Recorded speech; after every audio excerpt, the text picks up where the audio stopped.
name is Andrew Grace, and I'm the director of the film Eating Alabama.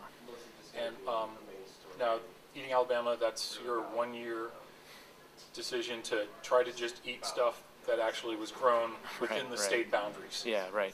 So the film started out as a project of local eating. My wife and I were going, with some friends, we're going to eat only locally grown food for 1 year.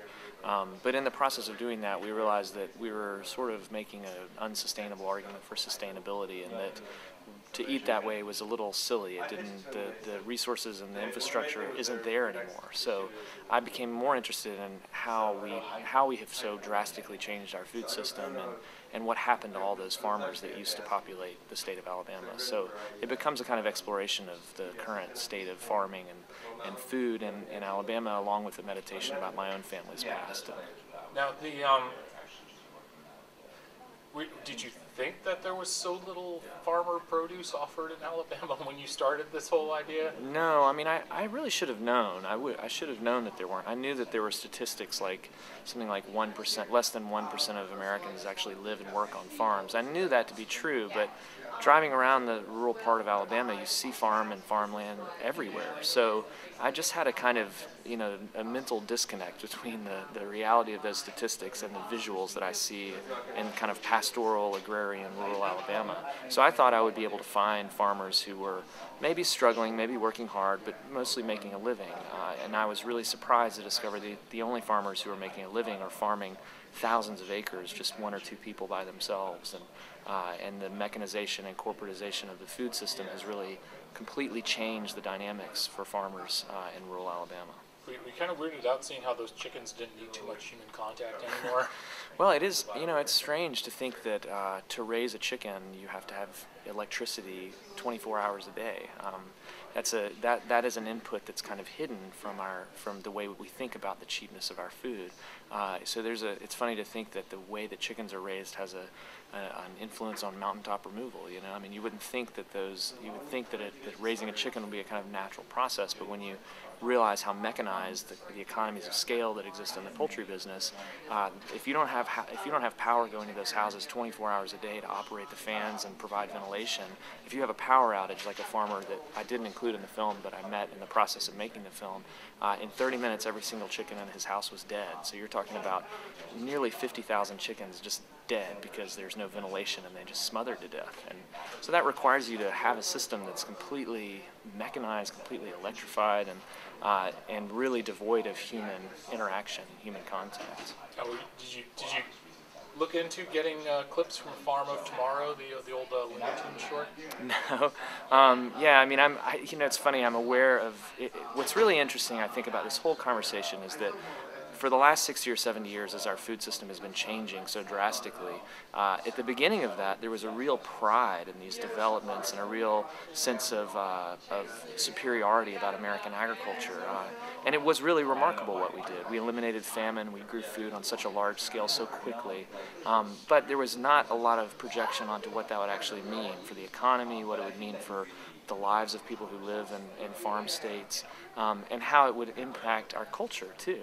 When everyone moves away and no one has any connection to hard work or any kind of tactile process, there's a kind of schizophrenia that falls into the culture. And I think you see that now with people wanting to return to farming, wanting to return to the handmade and craft and things like that. I think there's a direct connection to that because we've lost our connection to the land, we've lost our connection to process, and in a way we've lost our connection to one another through that too. Do you think it kind of works in the opposite? Because at the same time, we have this digital world now, right, where you can make your own music, you can make your own books, you can make your own movies. You don't have to go. You can distribute your own movie. Yeah. But as you said, there's no tactileness in this entire process anymore. Right. Yeah, I mean, it's, in terms of storytelling and distribution, I think it's wonderful, this kind of digital world. And it's also wonderful for democracy, as we've seen in the Arab Spring and everything else. But I do think that it's, that all of these technologies that we've come up with and social media and everything else are inherently selfish kinds of modes of interaction. So I do think we've lost a sense of community, of actually having responsibility for one another and sharing in each other's lives. And Facebook is just essentially your best day. It's not an actual authentic conversation about how you're feeling. It's you branding yourself as the very best thing that you could possibly be. And that's not what being in a community is like. Being in a community is sharing joys and sharing pain. And so it's, you know, we're food is kind of disconnected from that larger philosophical conversation, but I think the renewed interest in farming and the renewed interest in sustainability have to do with wanting to get back to something that is approachable, that's process-oriented, that you feel like you can see something from beginning to end. But do you see also at the same point you have something like Facebook, which seems to me a lot of people like to put pictures of their crops, what they've grown in their backyard garden, or some amazing food they've made. It almost heightens this feeling of, I gotta get something good here. Right. No, I think you're right. I mean, all of those tools, they end up helping us you know, sell this thing that we're doing and make ourselves feel proud of what we're doing. And I mean, it's like a farmer taking his or her wares to the farmer's market. There's a sense of pride about that, about selling that, about having those customers come up to you and buy your product. I mean, in a way, that's what the backyard gardener is doing when he or she puts their crops on Facebook. It's sort of saying, I have value in this process that I underwent, and I want you to share in that too. So I think all that stuff is positive. Now, since you've been touring with the film, I take it, have you figured out what are the worst states for getting locally grown food?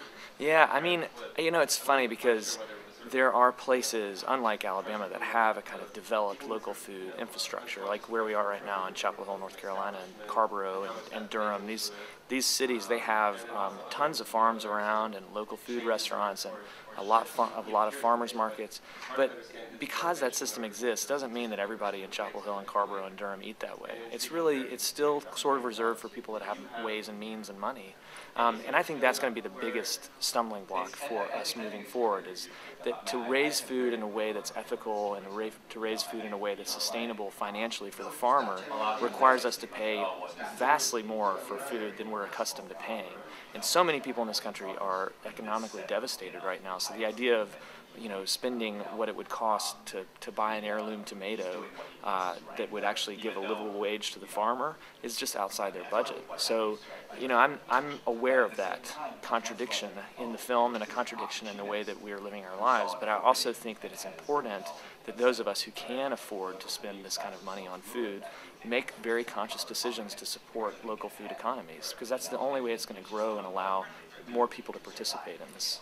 Now, how big's your garden now that after this film is? Yeah, so we still have we have a big backyard garden, and we had a big front yard garden, and the plot is still there, but we haven't planted for the summer yet. But it needs to happen now. My wife just had a baby, so we've been in a bit of a different kind of mode recently. So, so you had a kid?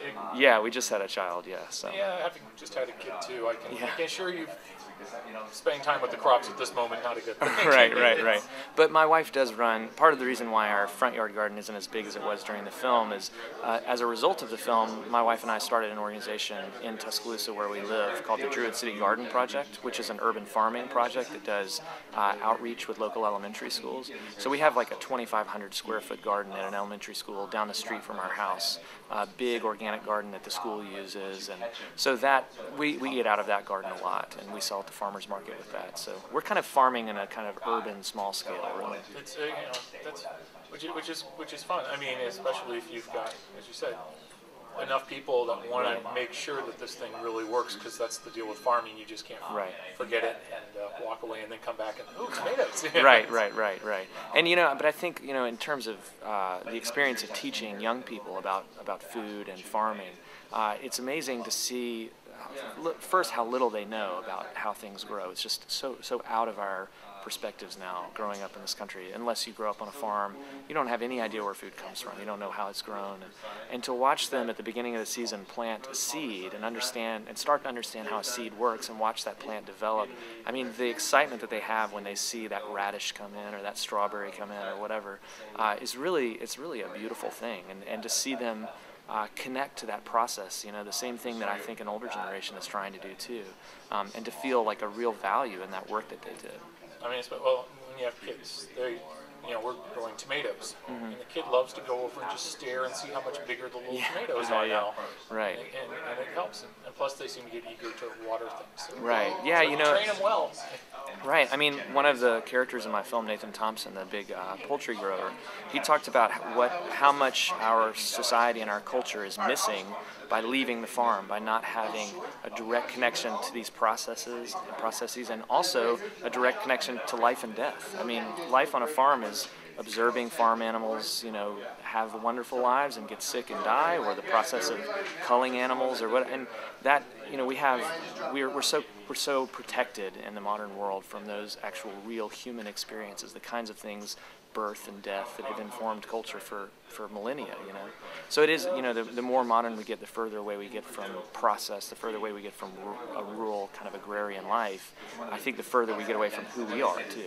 Well, I think you get further away from, you go to the supermarket and somehow you expect it to be like any other product on the shelf, that there's a homogeny to it. Right, it's got to be the same shapes. And, right, you're yeah. not realizing you got to do some work to get things to look good, this good. Right. And it's once you start eating fresh, local, seasonal, and you really start to know the taste of actual properly grown fruit and vegetables, you don't want tomatoes to look exactly the same. You love the diversity of a tomato, and if there's a bad spot on it, you just cut away from it. This is what people have done forever, and we cull so much produce in this country in the process of getting that perfect tomato that's picked green, it's hard as an apple, and then gassed to become red, and has no taste. It tastes like cardboard, and when you eat that first kind of heirloom tomato that was picked that afternoon, it really changes the way that you think about food. And I think the reward of how this stuff tastes is its own kind of motivation to continue eating this way. Now, how is the film? Is the film being shown or distributed anywhere else at the moment? Well, right now, excuse me. Right now, we're doing a film festival run, so we'll be showing the film at festivals probably until the fall, maybe early winter. But the film was funded by the Independent Television Service, so they have a licensing agreement with PBS for 4 years of public television exclusive rights. So we're looking at non-theatrical, potentially some theatrical, and DVD and educational sales and things like that. But for television, it will play on PBS sometime next year. So if people want to write their PBS station to try to find out when this is aired. Yes, absolutely. Yeah, people can contact their local PBS station to find out more about it, and also visit our website and become. You can get on our list, and we'll send you updates on when the film is going to be airing. Now, is there a burden now because of you're getting known for this when people catch you, at a regular supermarket or not?